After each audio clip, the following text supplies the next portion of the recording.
লক্ষ্য পেয়েছিলেন। তিনি তাদের ধ্বংস করার জন্য মহাপ্লাবন ঘটানোর সিদ্ধান্ত নিলেন।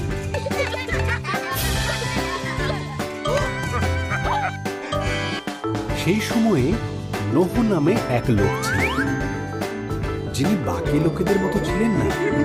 নোহ ঈশ্বরকে ভালোবাসতেন এবং তাঁর বাধ্য ছিলেন। ঈশ্বর নোহ ও তার পরিবারকে মহাপ্লাবন থেকে বাঁচিয়ে রাখার কথা ভাবলেন। মহাপ্লাবন থেকে সাবধান করলেন। তিনি নোহকে একটি বিশাল বড় জাহাজ তৈরি করতে বললেন, যার নিচু ছাদ থাকবে, 3টি তলা, 1টি জানালা ও 1টি দরজা থাকবে। নোহ থেকে জোড়ায় জোড়ায় পশু সংগ্রহ করতেন, 1টি করে পুরুষ, 1টি করে স্ত্রী। এরপর নোহ ও তার পরিবার বাকি পশুদের নিয়ে জাহাজে উঠে পড়লেন। ঈশ্বর জাহাজের দরজা বন্ধ করে দিলেন। 40 দিন 40 রাত ধরে অবিরাম বৃষ্টি হয়েছিল। আকাশ থেকে বৃষ্টি পড়ছিল আর সমুদ্র হ্রদে জল বেড়ে উঠেছিল।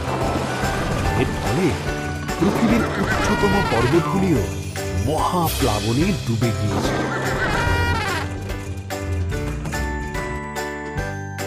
এই অবস্থায় নোহ আর তার পরিবার ও অন্যান্য পশুরা জাহাজে নিরাপদে ছিল এবং তাদের জাহাজ মহাপ্লাবনে ভাসছিল। ঈশ্বর এক মুহূর্তের জন্য নোহর কথা ভোলেননি।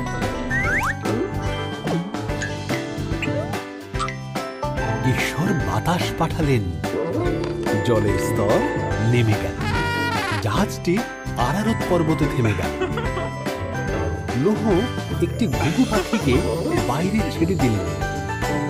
যখন পাখিটি আর ফিরল না, তখন তিনি বুঝতে পারলেন পাখিটি এখন নিরাপদে আছে।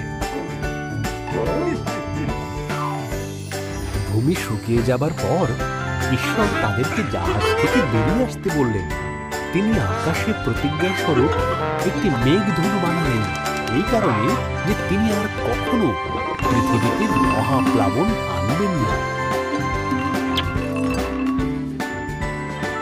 Subscribe my channel.